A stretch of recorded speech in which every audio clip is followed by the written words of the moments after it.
Bom, meu nome é Douglas. Eu descobri quadrinhos, acho que como a maior parte das crianças no Brasil descobrem, lendo Turma da Mônica, Disney. Não me importava muito com Disney, na verdade, assim, gostava mais da Turma da Mônica. Mas eu acho que eu despertei mesmo para os quadrinhos, comecei a enxergar o negócio de uma outra forma e dar uma outra importância para isso quando eu descobri a revista Mad, bem cedo, assim, eu devia ter, sei lá, uns 9, 10 anos, não sei. Mas foi a primeira vez que eu tive vontade de guardar a revista, assim, de colecionar, assim, aquilo parecia tão legal, assim, tão especial, que eu tinha um baita cuidado com a revista, deixava ela, era meio meus tesouros, assim. E aí, logo em seguida, eu conheci Chiclete com Banana, Geraldão, essas revistas que saíam na época pela editora Circo. E aí, logo em seguida, um pouco depois de começar a ler Chiclete com Banana, Geraldão e tal, eu comecei a ler Animal. E aí, Animal foi, para mim, foi o ponto de virada mesmo, assim. Eu era bem jovem, não era uma revista que eu devia estar lendo, assim, tal, mas eu comecei a ler. E Animal fez um baita estrago na minha vida, assim, tipo, positivo, eu acho, não sei, sei lá. Mas conheci muita coisa lá, não só de quadrinhos, mas de cultura, assim, em geral, né? De cinema, de música. Entendi direito o que eram os fanzines, porque tinha a coluna que o Fábio Zimbres fazia sobre os fanzines que ele recebia e tal. E na época eu fazia já com os amigos, eu devia ter, sei lá, uns 12 anos nessa época, assim. E eu fazia uma revistinha junto com os amigos. Com os amigos, não, com um amigo, na verdade, e a gente tinha um personagem que era meio que uma cópia do Bob Cuspe. E aí a gente, sei lá, uma vez por mês, sei lá, ele ia lá em casa, a gente passava um final de semana inventando umas historinhas, desenhava, xerocava e vendia para os amigos da classe, assim. E aí depois foi lendo Animal, assim, um pouquinho depois, que eu descobri que aquilo que a gente fazia não era só a gente que fazia, pessoas no mundo inteiro faziam, e que aquilo chamava fanzine e tal, né? Bom, e aí depois, a partir daquilo, eu acho que foi uma época bem bacana, assim, tinha muito quadrinho em banca. Uh, a situação econômica do Brasil era bem instável, né? Então as editoras começavam, lançavam 2, 3 edições, aí sumiam, mas sempre tinha algum maluco que resolvia levar um produto novo para a banca, tá? E tinha umas revistas que eram interessantes. Tinha mais diversidade na banca do que tem hoje, assim, né? Hoje está muito centrado no super-heróis e mangá, assim.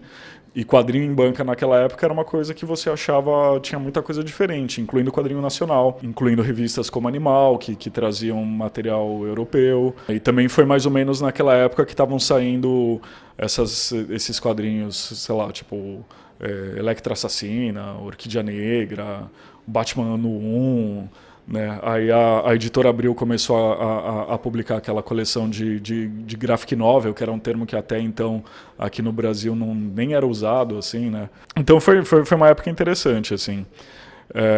Eu nunca tive um lance muito. A minha fase super-herói, assim, quase não existiu. Não que eu não tenha lido, né? Eu li algumas coisas eu realmente gostei, mas no geral não é uma coisa que me interessa.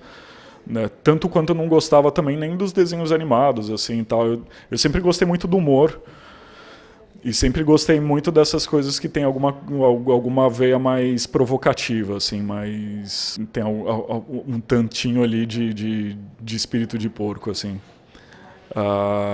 Então acho que é por isso que eu me identifiquei muito também com o Animal, com a Média, Chiclete com Banana, com todas essas revistas. E aí, bom, aí eu fiquei um tempão curtindo muito quadrinho e tal, assim, fazendo outros zines, mas eu comecei a me interessar muito por música também. E aí a música começou, por um tempo ali, a tomar uma importância tão grande quanto os quadrinhos, mas eu comecei a desenvolver projetos mais para música do que para os quadrinhos. Né? Então os fanzines que eu fazia, que inicialmente eram fanzines de quadrinhos, depois eles começaram a ser fanzines mais sobre música, mais especificamente o rolê punk, hardcore, metal, essas paradas assim. E aí depois montei banda, aí depois fui montar tive um selo, comecei a lançar discos, tal, assim, isso aí eu já estava sei lá, na faculdade, assim, saindo do colegial, na época a gente chamava de colegial, indo para a faculdade. Entrega a idade, né? Colegial. Mas aí eu fiquei muito tempo, assim, mais como espectador, assim, né? De quadrinhos. E aí teve um momento também que foi um momento que eu entendo que foi um momento meio de entre-safra, assim, no mercado nacional. Quando o quadrinho saiu de banca e entrou para livraria. E aí também não era mais que dava para comprar um monte de gibi. Pô, eu era moleque, ia na banca e você comprava um monte de revista, assim, né? Aí depois, quando começou a ser esse lance mais do quadrinho na livraria, você tinha que ser aquele tiro certo, né? Você ia lá e escolhia o livro do mês ali, assim, e tal, e levava para casa, né? Mas enfim, aí fiquei alguns anos, assim, desenvolvendo projetos mais com música e minha relação com quadrinhos era mais de leitor, assim. E aí, em 2008, a banda que eu tocava na época acabou e eu tava um pouco cansado do rolê de música, da rotina de ensaio, viagem, não sei o que e tal. E aí, junto com o cara que era o vocalista da banda, um dos vocalistas da banda, a gente queria continuar fazendo alguma coisa juntos, assim, né? Sei lá, por 15 anos a gente sempre teve algum projeto paralelo, alguma coisa que, além da nossa rotina de trabalho, escola e tal, então tinha alguma coisa que era algum projeto que mexesse, que desse vazão à nossa criatividade, que a gente sentisse que a gente estivesse fazendo alguma coisa por nós mesmos e não só vivendo como robozinhos de acorda, levanta, vai para o trabalho, sai do trabalho, vai para a faculdade, da faculdade para casa e tal. E aí a primeira ideia que a gente teve foi voltar a fazer um fanzine. E aí a gente começou a pensar como é que seria isso em 2008. E é engraçado como as coisas mudam, porque em 2008 tinha essa ideia muito disseminada de que o impresso ia morrer, de que os fanzines, especialmente, era uma coisa que já tinha praticamente sido extinto. Mas a gente queria fazer fanzine impresso. E aí, meio que por conta disso, a gente começou a investigar, falar quem além da gente, assim, quem mais está fazendo, como está fazendo e tal. E aí, meio que pensando nisso, a gente começou a ter ideia também de uma editora. Meio que apostando assim, os mesmos recursos que a gente precisa para fazer um fanzine são os recursos que a gente precisa, de repente, para montar uma editora, né? Não necessariamente ter uma editora precisa ser uma coisa assim, sabe? Que tipo, vou fazer uma grande tiragem, ou que todo livro precisa ter um acabamento de gráfica, assim. De repente a gente, se não der para bancar uma gráfica, a gente pode fazer uma tiragem menor e fazer o acabamento artesanal. Enfim, a gente estava disposto a entender esse desafio. Naquele momento eu também senti a oportunidade de me reaproximar dos quadrinhos, não só como leitor, né? Mas se a gente estava falando em publicar também, uma das primeiras coisas que veio na minha cabeça falou assim, quem sabe uma hora não dá pra gente publicar quadrinhos, né? A gente ficou um tempão discutindo como é que ia ser esse projeto, o que a gente ia fazer e tal. E aí chegou no momento, já em 2010, que a gente falou, olha, vamos dar um primeiro passo. Quando a gente não colocava um deadline nas coisas, elas nunca aconteciam. Ficava sempre esperando o grande momento da coisa acontecer. Então, às vezes é importante você se autoimpor um deadline e falar, pronto, agora tem que acontecer, sabe? O primeiro passo que a gente pensou foi criar um blog que pudesse falar sobre cultura independente, mas que também já abrisse caminho depois para a gente começar a trabalhar como uma editora. Nessa investigação que a gente estava fazendo sobre o que estava acontecendo no meio de publicações independentes e fanzines aqui no Brasil, nessa época eu também estava fazendo uma pós-graduação. Para conseguir fazer com que as duas coisas caminhassem juntas, eu meio que acabei escolhendo falar sobre fanzines no meu TCC, da pós. E aí eu tinha também um compromisso não só com esse projeto que estava nascendo, mas eu tinha um compromisso acadêmico também de realmente entender aquele momento tal para as publicações independentes. O blog já surgiu com o nome Ugra. E no meio da pesquisa que a gente está fazendo, a gente percebeu que tinha bastante gente até que estava produzindo, mas que tinha essa sensação, todo mundo que a gente ia falar e que a gente descobria que estava produzindo, tinha essa sensação de fim de festa, assim, ou meio de ser o último bastião ali dos impressos, assim, sabe? E a gente falou, pô, talvez o que esteja faltando é uma cola, né? Ou alguma coisa que dê liga para esses projetos, assim, eles saberem que outros projetos existem, que outras pessoas também estão produzindo, tal, assim, para acabar um pouco com essa percepção de só eu tô fazendo e não sei o quê, sabe? E aí foi aí que a gente teve a ideia de fazer um anuário. Né, que foi o primeiro anuário de fanzines, tal, com essa proposta de mapear aquela produção,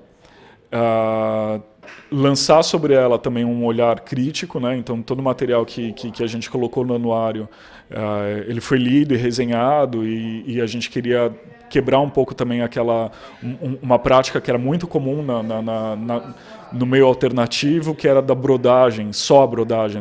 Eu acho legal ter um tanto assim de esse sentimento de comunidade, assim, mas se você ficar sempre falando que tudo é legal e não sei o que e tal, você não está realmente ajudando a coisa a evoluir, assim, né? Tanto quanto só falar mal, né? Enfim, aí a gente queria também fazer esse papel de lançar um olhar crítico sobre aquilo, mas mais do que tudo, assim, de oferecer uma referência para quem tivesse interessado nessa produção, né? Ainda que não fosse a totalidade da produção, mas que fosse um primeiro passo. A gente abriu uma convocatória no site, pedindo para os editores mandarem as publicações para a gente, não sei o quê. E aí a gente começou a receber muito material.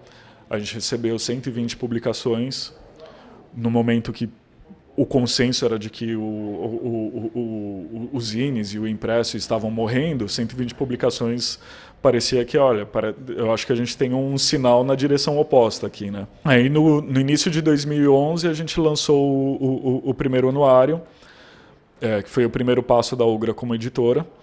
E para fazer o lançamento do anuário, a gente fez um evento que foi autofinanciado e que aconteceu, foi bem pequeno, assim, mas foi um primeiro passo, porque esse evento já chamava Ugra, na época era o Ugra Zine Fest, né? Que depois acabou virando o evento que a gente faz até hoje, tal. As duas primeiras edições aconteceram de forma independente, aí depois a gente fez uma parceria com o Centro Cultural e hoje em dia a gente tem uma parceria com o Sesc para fazer o evento. Logo em seguida do primeiro anuário, a gente lançou uma coletânea de contos do Leandro, e aí um pouco depois o Leandro começou a achar que a Ugra estava tomando muito tempo, tal.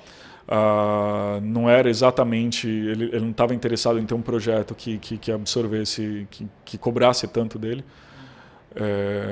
E aí ele decidiu sair. Eu continuei com o projeto, e a essa altura do campeonato a Dani estava sempre ajudando a gente, estava sempre ali envolvida também diretamente nas coisas que a gente estava fazendo, e aí meio que foi natural ela continuar a tocar o projeto junto comigo. O terceiro passo, então, depois das primeiras publicações, e do quarto passo, né, depois do blog, depois das primeiras publicações e depois de fazer o evento, foi a gente criar a loja virtual. O que a gente percebeu? Tinha bastante gente produzindo material, especialmente a galera dos quadrinhos. Naquele momento tinha muitas antologias, né? Tinha samba, tinha prego, tinha beleléu, logo em seguida o pessoal aqui de São Paulo fazendo a gibi. Mas era, até para mim, assim, como leitor, diante daquele... aquela ebulição que estava começando a rolar, era um pouco difícil, assim, era um pouco penoso você conseguir ter todo esse material, porque você tinha que entrar em contato, ninguém tinha loja virtual, né? Então você tinha que entrar em contato com cada um dos editores que você estava interessado, e aí faz o depósito, manda o comprovante de depósito, o cara mandava o negócio e tal. E aí eu falei, poxa, se eu pudesse comprar todo esse material de um único lugar, ia facilitar muito a minha vida. E aí foi meio que pensando isso que a gente falou, pô, então vamos fazer uma loja virtual especializada em publicações independentes e daí já puxando a sardinha para os quadrinhos. Eu acho que no momento que o Leandro saiu da Ugra também, foi natural também os quadrinhos tomarem uma importância maior, assim. E aí nesse momento então a gente estava publicando, estava com a loja virtual, mantinha o site ainda, o blog, na verdade, ele já não era alimentado com tanta frequência, Mas a gente fazia o Grafest também. E aí a gente meio que começou a fazer um exercício de tacar lenha na fogueira para ver até onde que a gente conseguia chegar com aquilo, assim, né? Cada vez mais o projeto cobrava a atenção nossa, né? Mas a gente meio aceitou esse desafio de falar, vamos ver até onde que a gente consegue chegar com isso, né? E aí a gente passou por um tempo que foi bem exaustivo, assim, porque a Ugra era a coisa que a gente fazia nas horas vagas, e chegou um momento em que todas nossas horas vagas estavam ocupadas com a Ugra, né? Então a gente trabalhava fora, chegava em casa e ficava fazendo pacote, respondendo e-mail, editando material, planejando evento, não sei o que e tal, ia dormir de madrugada. A gente chegou a tirar férias do trabalho, tanto eu quanto a Dani, para poder cuidar dos projetos da Ugra. Então, ao invés de descansar, a gente pegava 30 dias e ficava alucinadamente ali cuidando de algum projeto e tal.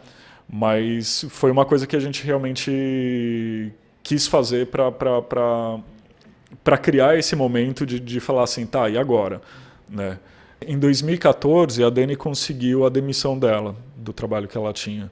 Aí, com isso, a gente conseguiu levantar uma grana para poder investir no projeto e possibilitou também que tivesse alguém trabalhando full-time na Ugra, né? Eu continuei daí trabalhando com o emprego que eu tinha, mas a Dani assumiu essa parada de ficar em casa daí cuidando do site e tal. E aí, quando eu chegava, eu me juntava a ela e a gente entrava a madrugada adentro cuidando dessas coisas.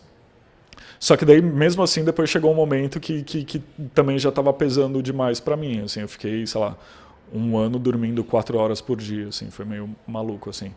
E eu não estava mais afim do emprego que estava também. Já estava rolando tanta coisa legal com a Ugra. Assim, era um projeto que nos encantava, que nos motivava tanto, né, que era todo dia chegar naquele emprego que não era mais uma coisa que me interessava, tal, era um martírio, assim. E aí eu consegui meio que provocar também a minha demissão lá. Eram tempos ainda que a CLT funcionava, então as pessoas saíam dos empregos e conseguiam puxar o FGTS direitinho, pagar não sei o que e tal. Né? Acho que em breve vão lembrar disso com saudades, mas enfim. E aí eu consegui puxar o meu FGTS, consegui a minha demissão, puxei meu FGTS. Isso foi na virada no comecinho de 2015. E aí foi a hora que a gente falou, tá, e agora qual que é o próximo passo? Então, estamos nós dois agora e o que a gente tem é esse projeto. E aí foi o momento que a gente falou, então vamos agora abrir um espaço físico também.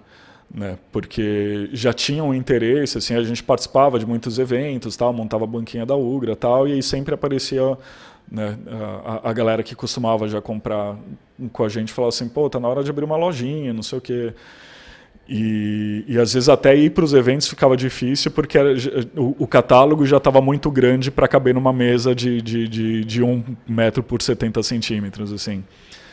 E aí a gente falou, tá, então vamos começar a procurar um lugar para achar a loja. E aí foi isso. Né? A gente, em julho de 2015, a gente abriu a loja, né, que agora fez 3 anos. E em julho de 2015 também a gente deu um passo que foi importante para a Ugra também como editora, que foi lançar o primeiro número dos Ugritos, que é uma coleção que a gente tem um baita carinho e que acabou meio que acho que ajudando a definir um pouco a cara da Ugra, assim, tanto como loja quanto como editora. Bom, a decisão de trabalhar mais com quadrinho independente e quadrinhos autorais aqui na Ugra, ela tem a ver com esse histórico nosso, né, de ter começado o site trabalhando exclusivamente com publicações independentes, por termos sentido que existia uma demanda, existia uma lacuna ali a ser preenchida nesse sentido. E também por um interesse assim que... eu vim dessa cena punk, enfim, dessa cultura do faça você mesmo, tal. Então sempre me atraiu muito a produção independente, tanto na forma quanto no conteúdo, assim, tanto por entender que é um espaço de experimentação, é um espaço onde as ideias mais arriscadas, mais arrojadas, mais difíceis podem ganhar forma. Mas eu também me interessa muito essa questão de você dar um jeito de produzir, entendeu? De você não ficar amarrado a um sistema, a uma estrutura que fala assim, puxa, eu não posso publicar porque não existe uma editora. Eu não posso fazer isso porque não existe tal, assim, sabe? Tipo, achar um jeito de fazer, entendeu? Isso eu sempre achei que era... Isso sempre foi uma coisa que me atraiu muito, assim. E aí a gente achou também que, assim, quando a gente abriu o espaço físico, a gente quis trabalhar também com as editoras maiores, né? Mas não faria sentido a gente priorizar o quadrinho mainstream. E nem por uma questão de que nós somos contra o quadrinho mainstream ou qualquer coisa desse tipo. Mas porque assim, já existiam espaços para ele. Né? O que não existia era espaço para o quadrinho independente. Ou existiam espaços para o quadrinho independente, mas era sempre aquele cantinho escuro no fundo da loja. Você chega e fala assim, o que você tem de quadrinho independente? Vai ali embaixo da escada, acende a luz, tira as baratinhas da frente e você vai achar alguma coisa, entendeu? Né? Então a gente meio que inverteu esse raciocínio, assim, sabe? A gente queria justamente um lugar em que esse quadrinho, que não é esse quadrinho nerd, geek, não sei o que e tal, assim, que ele tem espaço e que as pessoas que se interessam por isso, né, falam, poxa, tem um lugar para eu ir, para eu visitar e eu sei que lá eu vou encontrar alguma coisa além, né, desse material. Se a gente sente falta, cara, tem bastante gente que liga perguntando, você tem a edição número tal do Homem-Aranha ou qualquer coisa assim, sabe? Mas eu não sei se seria o suficiente, assim. Talvez pelo perfil que a gente criou para a loja, que a gente desenvolveu com a loja, a gente ficou muito conhecido por esse perfil mais do autoral e tal. Né?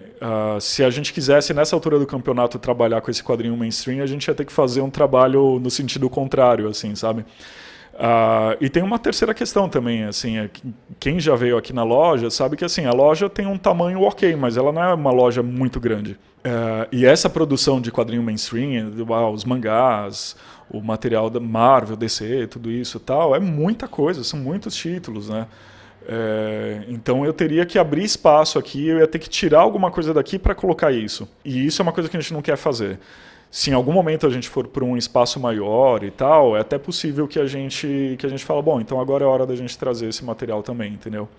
Mas eu não vejo, pelo menos enquanto a gente estiver aqui, eu prefiro, se eu conseguir criar mais espaço aqui dentro da loja, tem muitas coisas que eu gostaria ainda de trabalhar, de avançar dentro dos temas e do tipo de material que a gente já trabalha, entendeu?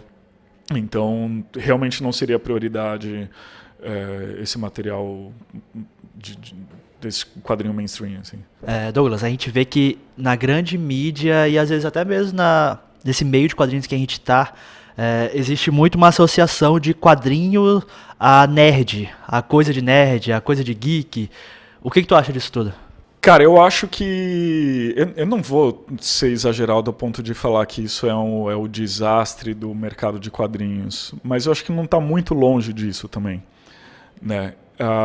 O que eu acho é o seguinte, eu entendo essa relação da cultura nerd, essa coisa geek e tudo isso com os quadrinhos, mas é uma relação que é com um tipo muito específico de quadrinhos. Né? Então, geralmente, o diálogo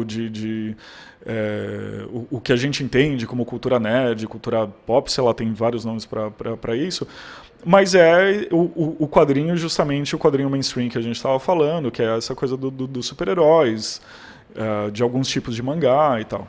É a parte grande da indústria, é a parte que movimenta dinheiro da indústria, não sei o quê? Mas é tudo dentro da indústria? Não é, está longe de ser. né?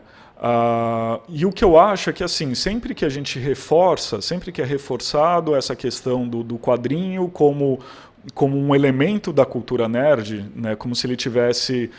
tem o guarda-chuva, o grande guarda-chuva da cultura nerd, e ele está embaixo disso, abaixo disso, né? A gente está cometendo um erro tão crasso quanto seria a gente querer submeter música a um determinado grupo. Cinema é uma arte para um grupo X. Não, cinema é para todo mundo, música é para todo mundo, teatro é para todo mundo, quadrinho é para todo mundo. Né? Tem o quadrinho de super-herói? Tem, ótimo, legal, tem seu espaço, né? Mas eu acho que a gente vai conseguir avançar até eventualmente como mercado, sei lá, reconhecimento, tudo, a hora que a gente tirar da cabeça das pessoas que quadrinho é coisa de nerd e mostrar que quadrinho é uma coisa para todo mundo, né? Que se você consegue achar na produção de quadrinhos, né? Se você procurar, você vai achar um quadrinho que a sua avó goste, que a sua mãe goste, que seu pai, que pessoas que nunca pensaram em ler quadrinhos, elas se interessariam, né? Porque tem muitos temas, tem muitos estilos, tem muitas possibilidades, assim como no cinema, como na música, como qualquer outra coisa. Então eu gosto mais de pensar o quadrinho como uma coisa que é para todo mundo, né? E não que as pessoas tenham que se adequar. Olha, se você quiser se aproximar de quadrinhos, é bom que você entenda tudo do universo Marvel. Pô, que besteira isso, assim, sabe? A gente está jogando no ralo um monte de possibilidades fantásticas, assim, para isso, sabe?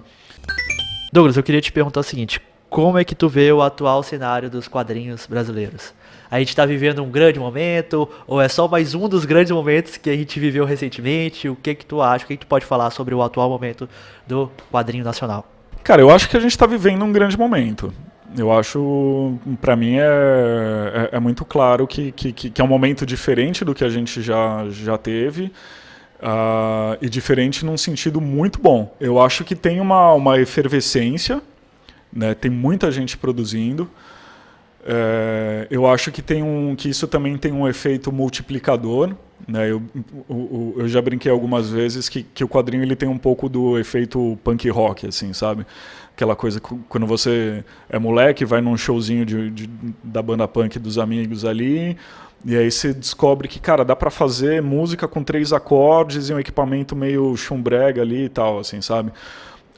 Quadrinho, não que seja fácil fazer quadrinhos, mas é barato fazer quadrinhos, diferente de fazer cinema ou até de montar uma banda e tal. Então eu acho que tem esse efeito também tem mais gente produzindo, e aí as pessoas vão e olham e falam assim, cara, mas eu acho que eu também posso fazer isso, e aí também quer se arriscar e ver o que consegue fazer dentro daquilo. É lógico, como qualquer momento de efervescência, né, e isso não é uma particularidade do quadrinho nacional, ou nem sequer dos quadrinhos, mas é uma particularidade dos momentos de efervescência, também tem as coisas que não são tão boas que surgem nesse meio. Mas isso é um reflexo que eu acho que é positivo. Ele reflete muito mais, na verdade, que há um interesse e que tem muita gente querendo fazer e tal, do que uma espécie de demérito, assim, sabe? De falar assim, mas o quadrinho brasileiro não é, assim, sabe? Pô, tem muita coisa boa pra gente olhar, né? Não tem por que a gente chamar atenção para as coisas que não são boas, assim, sabe? E muitas coisas que agora não são tão boas, eventualmente vão ser sensacionais, assim, sabe? Tipo, com uma produção que é tão jovem, é muito, muito, muito óbvio a gente entender que tem muita coisa ali que tá verde ainda, né? Mas tem muito potencial ali, assim, sabe? Eu vejo muitas coisas que talvez ainda não estejam no momento, mas eu vejo muita coisa que fala assim, cara, quero ficar de olho nisso aqui, porque se essa menina ou esse menino continuar ralando ali e tal, isso aqui vai ficar muito massa, assim, sabe? Né? Eu acho legal. Esses momentos eu acho que eles são muito, muito instigantes, assim. E eu vejo uma molecada assim também muito interessada em trabalhar essas possibilidades, se lançando a esse desafio, assim, sabe, de ver o que dá para fazer com aquilo, assim. Se a gente continuar, se a gente conseguir perpetuar assim por mais alguns anos, manter esse ritmo, Eu acho que daqui a alguns anos o quadrinho brasileiro vai estar um negócio muito, muito foda, mais do que está agora, né? E eu acho que assim, a gente já tem coisas muito fodas, assim. Prova disso é o quadrinho brasileiro chamando a atenção, o caso da Mandioca, né? Que você até já entrevistou aqui no Papuzini, que é uma editora polonesa que, cara, os caras olharam para o quadrinho brasileiro e falaram assim, cara, a gente não vê nada parecido com isso aqui na Europa, entendeu? Então tem muita coisa, eu acho que é um momento muito bacana. Eu acho um momento bem interessante. E a força dele eu acho que está no quadrinho independente, assim, né? Não que o que há de melhor dele esteja no quadrinho independente, mas o que está impulsionando esse avanço, assim, essa efervescência é o quadrinho independente.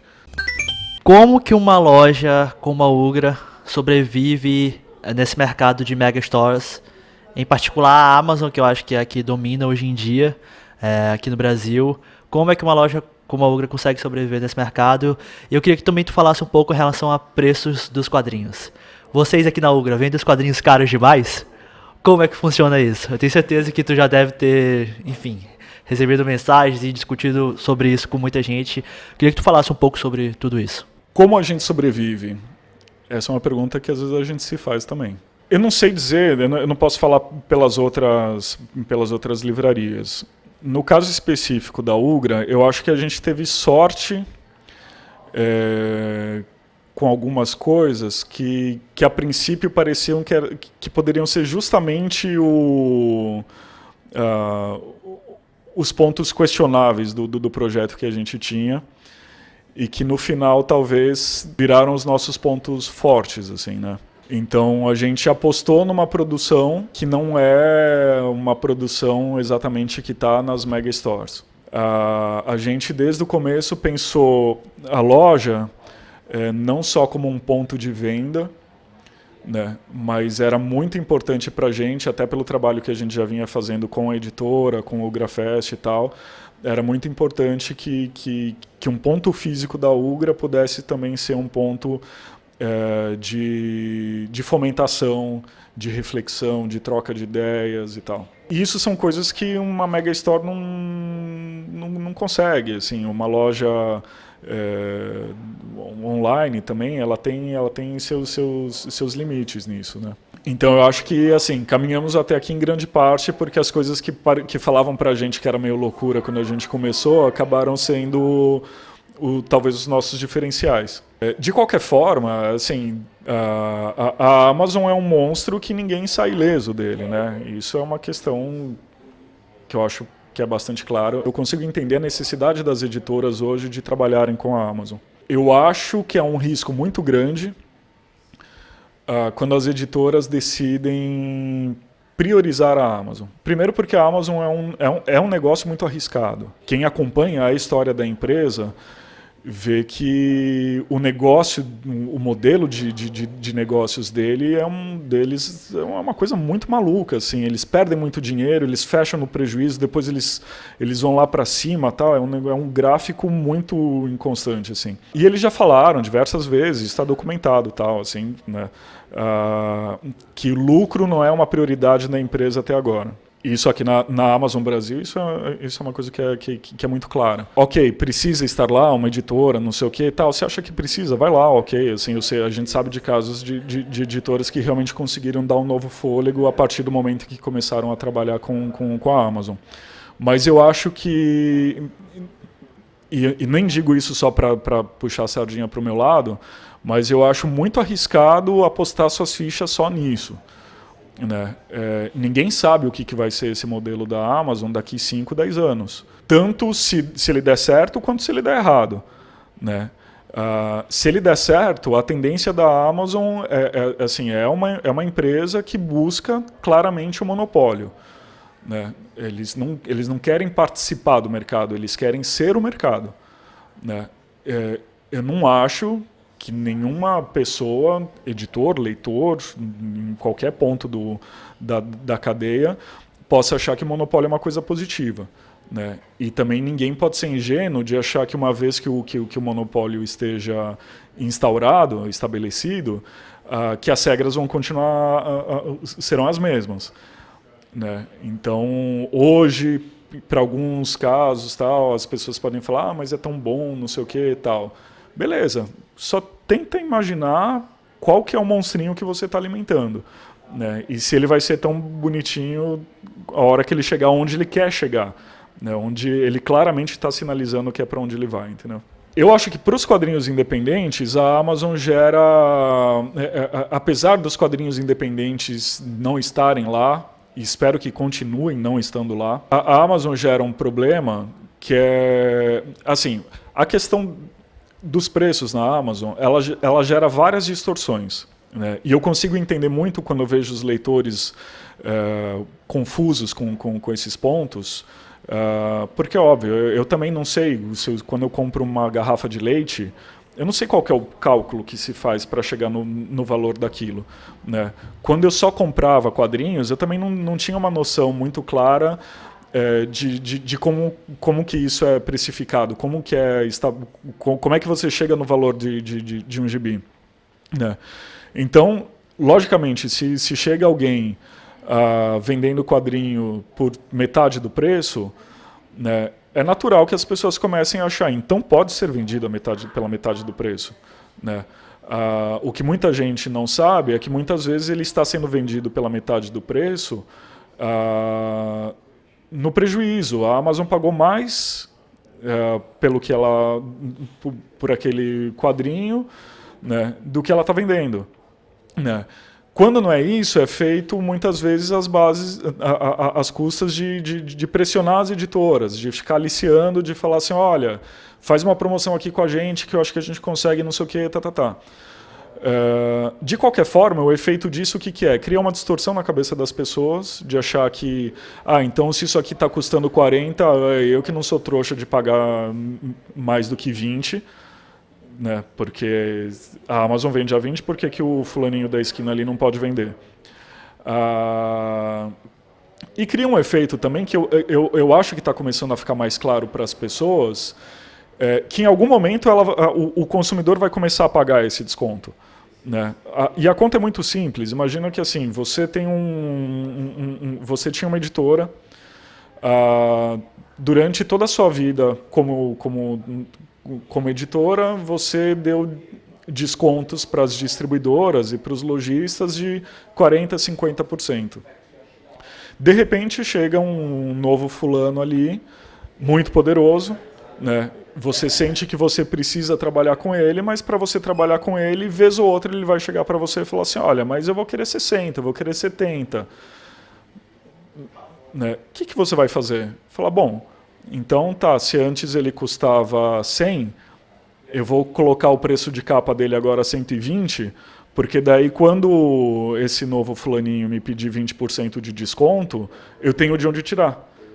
Certo? Então, é óbvio que vai chegar a gente já chegou num momento em que as editoras já estão fazendo esse cálculo. Né? E a mega promoção, cada vez menos ela vai ser uma mega promoção. Né? E qual que é o impacto disso para o quadrinho independente? O quadrinho independente, como ele não está no meio de todo esse mecanismo, ele continua sendo precificado pelo preço dele. Né? E como agravante, ele é um quadrinho de tiragem menor. Né? Então, lógico, em gráfica, também eu acho que tenho a impressão que isso não é claro para todos os leitores, mas quanto maior a tiragem você faz, obviamente, o preço unitário dele cai muito. Se você faz 5.000 exemplares de um título, o preço dele vai ser muito diferente do que algo com o mesmo acabamento, mas uma tiragem de 500 exemplares. O quadrinho independente, muitas vezes ele começa a parecer que é um quadrinho caro, porque o similar dele, né, que já era mais barato, porque tem uma tiragem maior, tal, era mais barato ou tinha mais ou menos o mesmo preço. O similar dele é vendido pela metade do preço na Amazon, ou nessa briga que virou das mega stores, tal, porque daí a Saraiva também entra nisso, todo mundo começou a lutar para fazer esse lance dos mega descontos e tal. Né? Então, nessas, o quadrinho independente começa às vezes a parecer meio tipo, mas é meio caro isso aqui, não é? Eu espero que mais pessoas tentem se debruçar sobre essa questão, tentem entender de fato como que é feito isso, né, o que está envolvido no preço. Né. A ideia das editoras também, que isso é uma coisa que ficou meio engraçada nessas discussões todas, é que muitas vezes a editora parece que as editoras são tratadas quase como um inimigo do leitor, assim, sabe? Tipo, mas as editoras cobram preços abusivos, tal, assim. Cara, muita gente envolvida numa editora, né? Assim, sabe? Você tem que... Imagina que se a editora paga... Geralmente é isso, ela repassa para um distribuidor com 50% de desconto, o distribuidor passa para a loja com 30, 40% de desconto. Tem exceções, mas é mais ou menos assim que funciona. 50% fica com a editora tem que pagar o diagramador, o tradutor, se for uma tradução, se não tem que pagar o autor fica depende do acordo, mas o acordo do autor é entre 6% e 10%, né, tem mais todas as questões tal, assim. Então não existe exatamente um preço abusivo. Né. Existe um mercado que é difícil, a gente está no Brasil, então as tiragens não são muito grandes aqui. Né. O transporte no Brasil também é caro, tudo é muito caro fazer aqui no Brasil. Né. E aí quando chega esses players brincando com o mercado, ainda criam toda essa confusão, porque daí fica parecendo que a loja é pilantra, porque não vende pelo preço que poderia vender, as editoras cobram um preço abusivo, tal, e quem causou toda a confusão é a salvadora da pátria, entendeu? Douglas, tu já me falou algumas vezes que, na tua opinião, o grande problema do mercado de quadrinhos, atualmente o mercado da cena de quadrinhos, é a divulgação. Né, que fica difícil as pessoas saberem que determinados quadrinhos existem. Queria que tu falasse um pouco sobre isso. Sempre que surge essa questão de qual é o grande problema do quadrinho nacional, tal, a primeira resposta que a gente sempre vê é que o grande problema é a distribuição. Né? Eu tendo a discordar, eu acho que existe um problema anterior à distribuição, que é a divulgação. Né? Por que eu digo isso? Se as pessoas souberem, o quadrinho independente trazendo daí um pouco para a realidade do quadrinho independente, é uma produção que é muito, muito vasta e que a gente vê que às vezes para o leitor é meio difícil caminhar dentro dessa produção, ele se encontrar, ele dá um primeiro passo, por onde o que é legal aqui, né? Por onde eu começo, assim. Eu acho que se as pessoas souberem, né, a partir do momento que as pessoas souberem que o quadrinho existe, tão importante quanto isso, existirem pessoas em que o público confie, né, apontando, jogando luz sobre esses quadrinhos, eu acho natural o público começar a procurar esses quadrinhos, eles irem nas lojas, né, falar assim, olha, você tem a publicação X, Y. Muitas vezes o que a gente vê assim, tem quadrinhos que são sensacionais, mas que por não terem a devida divulgação, eles ficam parados nas estantes, entendeu? Imagina que assim, se isso é um problema que às vezes a gente vê até aqui na Ugra, né, que é uma loja voltada para essa produção, né, e que a gente tenta ler a maior quantidade possível do material que a gente recebe, indica e está falando para as pessoas e tal. Imagina numa loja que, mesmo que seja uma loja especializada, mas não seja uma loja tão voltada para essa produção. Né? Se a gente distribui, fazer o quadrinho chegar dentro da loja é um passo. Né? Mas as pessoas precisam saber, elas precisam querer esse quadrinho, entendeu? Então, mais gente falando de quadrinho nacional, mais gente falando de quadrinho independente, vai ajudar a criar essa demanda, vai ajudar a ter esse público querendo saber que aquilo existe. Né? Se a gente resolver a distribuição agora, o risco de ter um monte de estantes cheios de quadrinhos independentes ali, as pessoas meio que só darem uma esticadinha de olho, mas não se interessarem, tal, assim, ou a gente apostar muito na figura daquele leitor curioso, aventureiro, que vai falar assim, olha, eu bati o olho aqui, achei legal, eu vou levar para casa, não sei exatamente o que é, entendeu? Mas essa figura é cada vez mais rara também, né? Você não pode contar com esse perfil para sustentar uma produção, né? E aí a gente tem uma questão, né, também, assim, há um déficit de formadores de opinião, de jornalistas, de youtubers, de pessoas envolvidas com quadrinhos, dispostas a falar consistentemente, não pontualmente, não fazer, vez ou outra eu vou e falo só para ficar bonito na fita, entendeu? Olha, 2 vezes por ano eu falo ali de quadrinho independente porque é legal e aí eu compro também, a cota tá cumprida, entendeu? Legal, melhor que fale do que não falar, né? Mas se tivessem mais pessoas dispostas a realmente tratar disso, falar sobre isso, né, e conquistarem a confiança do público, isso seria ótimo. Isso eu acho que seria um baita avanço. Assim, é o trabalho que você tem feito com o Papuzini, é o trabalho que o Ramon faz com o Vitralizado.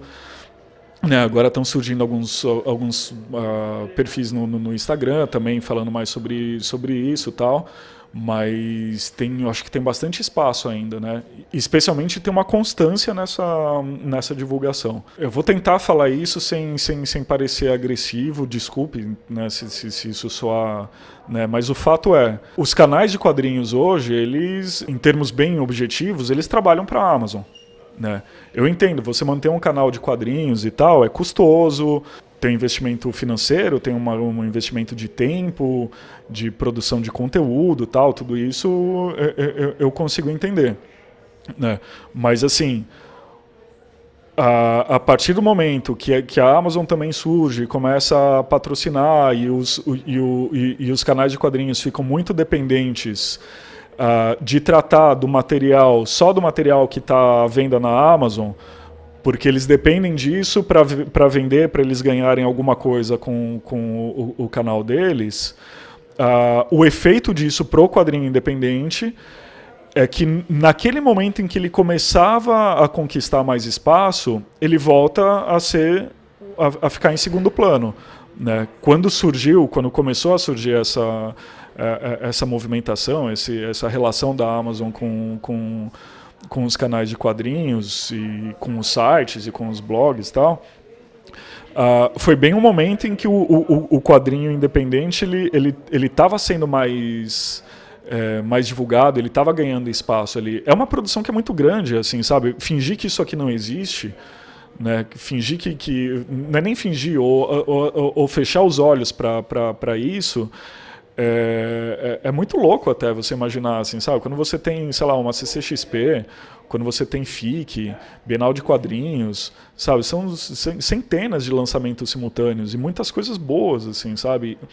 Imaginar que essa produção não vai encontrar espaço ou que ela só encontra um espaço num momento muito específico, ali, a véspera da CCXP, aí tem um especial, sabe? Poxa, eu acho muito triste, né?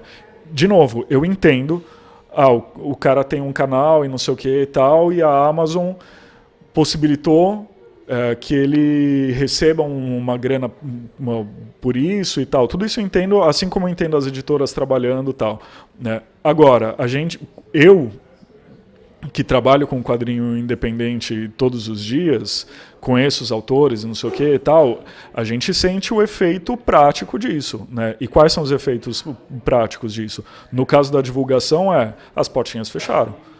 Né? Então tem muita coisa legal que não está chegando ao público porque não tem espaço. Né? Porque não tem um trabalho consistente de divulgação, salvo essas exceções. Você, o Ramon, o Gibi Foda, né? O Fora do Plástico também faz uma cobertura, né? Mas é pouco. Eu não posso colocar nas costas do Papuzini a cobertura de tudo isso, é muita coisa. Né? E também a gente tem que imaginar que, assim, eventualmente pode ter alguém que não vai com a cara do Carlos. Né? Então precisa de mais vozes falando sobre isso, assim, sabe? Tipo, né? Não é um cara só falar, é mais opinião, mais vozes, mais discussão sobre o assunto. Bom, a Ugra, a loja física fica na Rua Augusta, número 1371, loja 16. A loja está aberta de segunda a sexta, da meio-dia às 8, sábado das 10 da manhã às 7 da noite. A gente tem uma programação semanal de eventos aqui na loja, então pelo menos uma vez por semana a gente tem um encontro, um bate-papo, uma sessão de lançamentos, alguma coisa assim. Então quem tiver interesse em conhecer mais sobre essa produção, não só de quadrinhos independentes, mas de quadrinhos adultos, autorais, etc., por favor, venha nos conhecer. Tem o site, também tem a loja virtual, que é www.grapress.com.br, e nas redes sociais e tal, Instagram, fanpage, a porra toda. E aí, pessoal, beleza? Então, eu queria falar mais uma vez aqui para vocês, para os que já sabem, também para os que ainda não sabem, sobre o Apoia-se do Papuzini. O Apoia-se é uma plataforma de financiamento coletivo recorrente, ou seja, você contribui mensalmente com algum valor que você puder para que iniciativas culturais, para produtores de conteúdo, para pessoas que produzem algo que você consuma, algum conteúdo que você goste, possam continuar produzindo. O Papuzini é algo que toma muito do meu tempo, então eu criei o Apoia-se para ser uma maneira de receber contribuição daqueles que gostam do conteúdo que eu faço aqui no YouTube. Então existe a campanha do Apoia-se do Papuzini, você pode ir lá, escolher algum dos planos, contribuir com o valor que você puder, qualquer valor é bem-vindo, você já estará ajudando muito para que esse projeto continue existindo, para que mais episódios do HQs e Negócios possam ser gravados, mais episódios do Perfil Quadrinístico, mais outros quadros e coberturas de evento aqui no canal. E eu queria agradecer aos 29 apoiadores que estão ali fazendo parte desse grupo de pessoas que ajudam o Papuzini. Eu queria muito agradecer a Alan Ramos Começanha, André Diniz, Arthur Moraes, Arthur William, Bruno Brunelli, Carlos Panhoca, Caio Gonçalves, Daniela Cantuária, Danilo Henrique, Denis Evaristo Souza Silva, Edson Lorena, o Edson Bortolotti, Edu Junca, Francisco de Assis, Guilherme Luiz da Fonseca, Herman Caldara, ou Herman Caldara, Iluene Constâncio, Jonas da Gama Júnior, Jorge André Ferreira, João Varela, Luísa Figueiredo, Marcel Bartolo, Marcos Paulo Moraes, Pedro Henrique Fontes Feitosa, Pedro Vó, Rafael Machado, Renato Magalhães do Rosário, Tadeu Maier, Tereza Helena, Thiago Mandrake. Muito obrigado, pessoal. E também tem o Douglas aqui, o convidado desse episódio do HQs e Negócios. O Douglas também é um dos colaboradores aí do Papuzini. Então eu queria agradecer muito vocês e pedir para você aí que gosta do conteúdo do Papuzini, possa ir lá contribuir. Além de você estar ajudando o canal, você pode participar de sorteios, tem lá vários tipos de recompensas. Então o link tá aqui, também tá aqui na descrição, vai lá embaixo e dá uma olhada, beleza? Então é isso aí, pessoal, espero que vocês tenham gostado desse episódio do HQs e Negócios. Valeu, até a próxima.